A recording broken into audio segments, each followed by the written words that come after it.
A new WWE signing reportedly headed to the main roster. We're going to talk about that plus so much more right here on the Ango Show. Yes. Ladies and gentlemen, I want to say thank you for stopping by. Don't forget, we got a giveaway at 100,000 subscribers for a World Heavyweight Championship replica belt. If you guys aren't subscribed, you should subscribe. I want to talk about WWE NXT Battleground and a very interesting story surrounding this event, and it all stems from WrestleVotes. While thankfully nothing came of it, I'm told a handful of superstars were unhappy with the space flooring around the ring last night at the UFC Apex for Battleground. It was noticeably tighter than standard WWE NXT events, and that came from WrestleVotes. Guys, this is a very interesting story for a variety of reasons because WWE tried to do something different, and honestly, I didn't hate it, but I wouldn't say that I absolutely loved it. Now, obviously, you have to take into account that WWE NXT superstars, for the most part, consistently perform at the Performance Center, and occasionally they do a bigger arena setup, but for the most part, they're just doing NXT house shows or NXT tapings, live tapings at the Performance Center. So to hear that talent were a little bit bothered by this, I am absolutely not shocked. The word that went around social media is that the production team did have challenges ahead of the pay-per-view to make this event actually go down the right way. It is a very different setup from the Performance Center. And to hear that talent aren't happy about this, I'm not necessarily shocked. Now, I do want to say that I do fully expect WWE to utilize the Apex more often. The visual of it was actually quite nice, in my opinion. I've never seen more people inside the UFC Apex. So the way that they've done this in terms of the overall setup was quite nice. A lot more seats, but you got to remember the UFC Apex is not that very tall of a building, and it's not that big of a building. And you know, visually speaking, I love the simple entrance. I love, I love having those intimate crowds, but I feel like Battleground kind of had a tough time capturing the crowd's audio. Now, is that because the crowd wasn't a good crowd? I don't know. I wasn't there. I can't speak on that. But I did hear some people, from social media say, hey, no, the crowd was good. They didn't mic it up that well. I know there were some audio issues miking up the ring as well. But clearly, if there is, the biggest issue obviously stems from talent being able to operate outside of the ring. And there were moments in watching the show where it did feel and look a little clunky. So, yeah, obviously talent wouldn't be happy about that, but I do think WWE will try to go back to the Apex. Maybe they will have to do less seating to make it work, or who knows, maybe this is just a one and done type of thing. Speaking of WWE NXT Battleground, Gail Kim, Jonathan Gresham, and a bunch of TNA executives were all present at the event.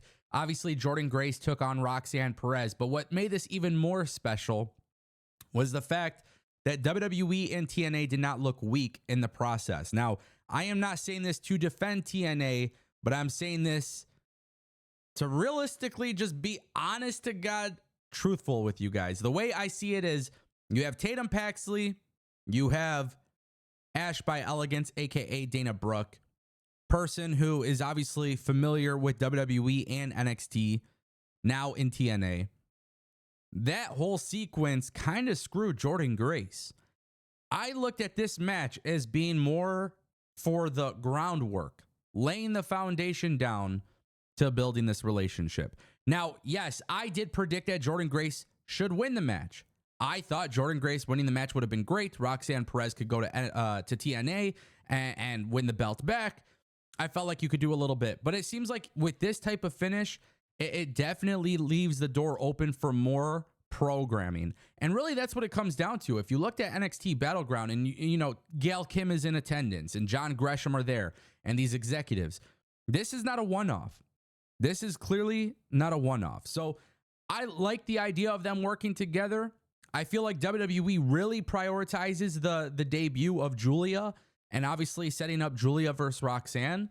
We don't know when that's going to happen. Will it happen at Heatwave? We don't know.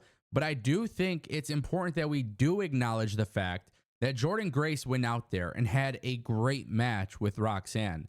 And to see that WWE is constantly mentioning TNA and the TNA chants and Vic Joseph putting over TNA, that was great. And to me, I don't know if this is going to be a long-lasting, healthy relationship. Obviously, I'm optimistic about it and I'm hopeful about it because I want these companies to work together. I like when I see wrestling companies work together, but I like when I see wrestling companies work together and they both benefit from it. And I just want to make it very clear. I thought even with Jordan losing, this didn't hurt TNA. Roxanne, by the way, is a heel. So that's why this match didn't main event. Should it have main evented? Not with that finish. But my point that I'm making is that I thought this was great. It's cool to see TNA people there. And hell, I thought it was actually really dope to see UFC talent there. Jamal Hill and so many others. Brandon Moreno, Khalil Roundtree. I just thought it was really cool. It's very interesting because on one side you see the issues, right, with the ring setup and not enough space. You hear of that issue, but then you watch it on TV and you see TNA, WWE, and UFC all under a collaboration of some sort. And it's just actually really fascinating. So definitely something to pay attention to. And ladies and gentlemen, that brings us to Hikuleo possibly joining the WWE. Nah, guys, it sounds like he is in fact joining the WWE. And I want to talk about this because Bodyslam.net reports New Japan star Hikuleo's contract has in fact expired with the promotion at June 9th Dominion. A lot of people believe in the company that he is in fact headed to WWE. And what's even more crazy is that Hikuleo obviously has a easy layup because he is the half brother of Tama Tonga. Guys, this is, look, I'm gonna be so honest with you. I love this. Hikuleo, great talent. 6'7", maybe 6'6", 6'7". I don't know. WWE's probably gonna bill him as like 8 feet tall because WWE loves doing that. But listen, I'm gonna just shoot straight with you guys. Hikuleo joining the WWE, it makes sense for the Bloodline storyline. I think what I'm starting to realize is Tama Tonga, Tonga Loa, Solo Sikoa, Paul Heyman. A lot of people might not be feeling it right now, but they are laying the groundwork for a storyline between Bloodline versus Bloodline. This is how you get there. They got to impose violence.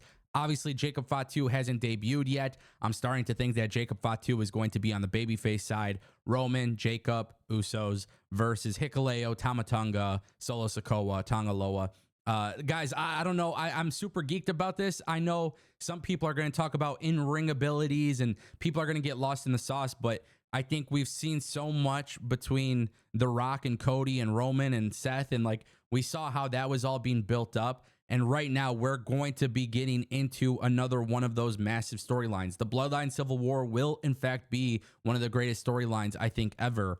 And when you bring in somebody like Hikuleo, he just adds a little bit more depth to it. And obviously when you're a heel group, you know, when it all gets revealed that The Rock is behind this, that massive Roman Reigns babyface run will honestly be incredible. And I get super excited about the thought of that. So yeah, ladies and gentlemen, Hikuleo going to WWE. It sounds very likely. Let me know what you guys think down below.